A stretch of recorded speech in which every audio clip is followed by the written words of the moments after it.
लेकिन एक शेर ने मेरी जिंदगी की बैंड बजाया है, जिसकी वजह से मैं आज भी हौसला रखता हूँ। शेर ने? हाँ, शेर मतलब लायन वाला, टाइगर वाला? मिसरे वाले। अच्छा। कि गिरते हैं सह सवारी मैदान जंग में, वो तिफल क्या गिरे जो घुटनों के बल चलते हैं। तो जोश भरता है, उठता है आदमी, और फिर हाँ, कुआं खोदने का काम एक बार दूधी में लिए थे। ठीक है। तो जो थे साहब, उन्होंने कहा कि बहुत अच्छा काम है, पर कुआं खोदने का 25,000 का खर्चा आता है। हम कहा ठीक है। और पंचायत से और गांव से 40,000 रुपये मिल जाता है। हम कहा बहुत से, कितना खोद देंगे? उसने कहा, मैंने कहा 6 भी खोद दो। तुमको 6 खोद देंगे, यानी 15 छक्कर 90 का फायदा। उसने कहा 50-50। हम कहा डन। कहाँ कुआं खोदा, हमको नहीं पता, हमारा चला गया उसमें 80-85 हज़ार रुपये। ये बहुत बचपने की बात है, जब दिल्ली नए थे। तो नहीं होगा, छोड़ दो ख्याल, अभी भी है। तो एक वो मेरे परिचित के जान, मतलब उन्होंने मुझे बताया कि बिहार में शराबबंदी हुई ना, तो उन्होंने एक, मतलब जो भी उसको कह लीजिए, मतलब एक सेवा शुरू की, मानव सेवा का। मानव सेवा, मतलब टुन एक्सप्रेस कह लीजिए या जो भी, कि वो ट्रैक्टर ट्रॉली होती है ना, उसमें 40-50 लोगों को बक्सर से बैठाते थे, बलिया लेकर के आते थे, बलिया में सेवन करवाते थे, वापस बक्सर छोड़ देते थे। नियम भी नहीं तोड़ा उन्होंने। हाँ, स्मगलिंग भी नहीं हुई। हाँ, कुछ नहीं हुआ। और उसमें एक बार केस ऐसे हो गया था कि सबको वापस लेके आ रहे थे और सब लोग सब लोग रसायन के असर में थे, और पुलिस ने एक बार रोका तो किसी ने गाली गलौज कर दी। फिर थाने में उनको ले जाया गया। अच्छा, वो क्या है कि वहाँ पे मतलब वो इस समय किया जाता था कि डिनर टाइम तक वापस छोड़ देंगे, इवनिंग में ले जाएंगे, खाना आप अपना वापस जाकर के घर पे खाइएगा, वहाँ जो भी हो। तो वो सब भूखे थे, वो छक के पिए हुए थे। तो जब वो थाने ले गए उनको, तो वो मांगने लगे खाना दो अब उनको, और उसी में एक आध हवलदार से मारपीट कर दी उन्होंने, मतलब नोचने लगे कि मारपीट। तब उनको मतलब ये था कि वार्निंग दे करके, जो मेन बंदा था उसको पकड़ लिया, पर बाकी लोगों को जो पी करके आए थे उनको छोड़ दिया। बट जो जिनका बिजनेस, जो मतलब बिजनेस क्या, जो ड्राइवर था उस ट्रैक्टर ट्रॉली का, उसको धर लिया उन्होंने। हाँ, ब्रिलियंट आइडिया यार। हाँ, नियम भी नहीं तोड़े, लोगों का दिल भी नहीं तोड़े, हाँ, और चले आए हौले। अद्भुत है इस देश में यार। एक लाइन के उस तरफ प्रतिबंध है, इस लाइन के इस तरफ प्रतिबंध नहीं, और लाइन नहीं है। जन्नत ऐसा नहीं है कोई रेड क्लिफ लाइन है, कोई डूरंड लाइन है, लाइन नहीं है, पर प्रतिबंध वहां है। जन्नत बोलते हैं उसको। जन्नत। अच्छा, इधर वाले पे।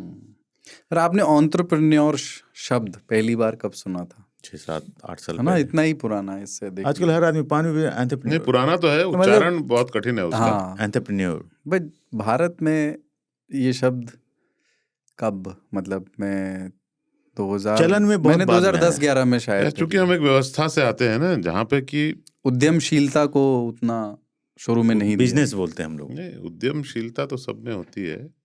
कुछ काम जो है ना, जाति आधारित थे। तो बिजनेस करने के लिए भी जातियां थी, अलग अलग बिजनेस। किस तरह का बिजनेस कौन करेगा ये भी था। तो ये नहीं था कि कोई भी आदमी कुछ भी कर देगा। बचपन से ट्रेन नहीं हो पाता था किसी स्पेशल एरिया में। तो जो बिजनेस, जिनकी दुकान होती थी, उनके बच्चे गद्दी पे बैठते थे, तो उनको बचपन से पता होता था, बड़े होके वो दुकान संभाल लेते थे। और कुछ लोग होते थे जिनके पास उनका पारंपरिक जो व्यवसाय था वो नहीं रहा, तो वो पढ़ाई लिखाई करके, तैयारी करके नौकरियों में लग गए। तो अभी भी ऐसे, अभी चूंकि देश इतना मुक्त हुआ, और कितने खुशी की बात है कि हर तरह के लोग एंटरप्रेन्योर हैं, स्टार्टअप्स खोले हैं, चला रहे हैं। पर अभी भी डोमिनेंस जो है एक कम्युनिटी का है उस पर, जो बड़े स्टार्टअप वाले हैं, जिन्होंने पूंजीपति। वो पूंजीपति नहीं, जरूरी नहीं पूंजीपति घर से हो, पर उस व्यवस्था से आते हैं। वो जन्मना एक तरह से स्टार्टअप वाले हैं, है ना। आप चाहे वो फ्लिपकार्ट के बंसल हों, चाहे वो जोमेटो के गोयल हों, उसका कारण ये नहीं है कि उनमें कोई डिफरेंट जीन है हमसे। जस्ट वो होता है कि हम अपने परिवार और जो एकदम बिल्कुल पास का समाज है उसके प्रोडक्ट हैं।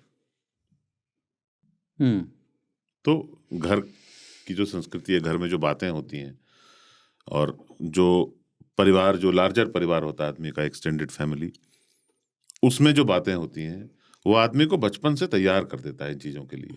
तो वो वैसे ही सोचता है। अब वो ब्रेक हो रहा है। अब चूंकि आदमी परिवार और समाज से बाहर भी रहता है, नए तरह के लोगों से मिलता है, उनकी बातों को सुनता समझता है, या तो हम किसी बिजनेस में काम करते हैं, उसका जो क्राफ्ट है वो हम सीख लेते हैं, क्योंकि नौकरी करते हुए मैंने भी सोचा था अगर मुझे समोसे की दुकान खोलनी है तो मैं समोसे का दुकान अपने पूंजी के साथ नहीं खोल लूंगा, मैं किसी समोसे के दुकान में इंटर्नशिप करूंगा कि एक दिन प्रोक्योरमेंट में कि भाई सब्जी लाने के लिए सुबह 4 बजे उठना पड़ेगा, मंडी जाना पड़ेगा, वहां से बढ़िया फ्रेश मटर फ्रेश आलू उठा के लाएंगे, फिर एक दिन बनाने वाले डिपार्टमेंट में, एक दिन गल्ले पे, ऐसे आप सीखते हो। तो बहुत सारे परिवारों में जिनमें ये सब ऑलरेडी हो रहा होता है तो उसमें उनको आसानी होती है, सिर्फ ईज ऑफ बिजनेस। मछली के बच्चों को तैरना नहीं सिखाते। हाँ, उनको आता है उतना। ये एक इसलिए अमेरिका को बोलते हैं कि लैंड ऑफ अपॉर्चुनिटीज, वहां पे कोई भी आदमी कुछ भी कर लेता है। अपन इस बंधन में भी रहे हैं, हाँ, कि हम ये नहीं कर सकते, खानदान की बेइज्जती हो जाएगी, हाँ, नौकरी नहीं कर सकते। ये अलग है, ये जो फॉल्स ऑनर है ना, प्राइड वाला मामला, कि ये तो ऑनर के खिलाफ है। हमारे खानदान में किसी ने नहीं किया है तो तुम कैसे कर लोगे, ये सब बातें हैं। तो इसका भी प्रभाव पड़ता है एंटरप्रेन्योरशिप के नहीं डेवलप होने में बहुत सारे लोगों में। तो मैं अभी भी मानता हूं कि मैं नहीं कर सकता ये काम। उसका कारण सिर्फ इतना है कि मैंने इस काम को होते हुए नहीं देखा है।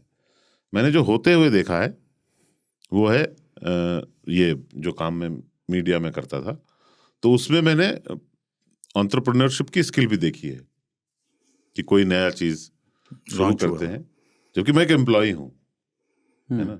और ऐसा बहुत जगहों में हो रहा है और बहुत अच्छा लोग कर रहे हैं कि आप किसी ऑर्गेनाइजेशन के पार्ट हो, वहीं पे आप कुछ स्टार्ट करते हो, कोई प्रोडक्ट लॉन्च किया अच्छा हो। हाँ।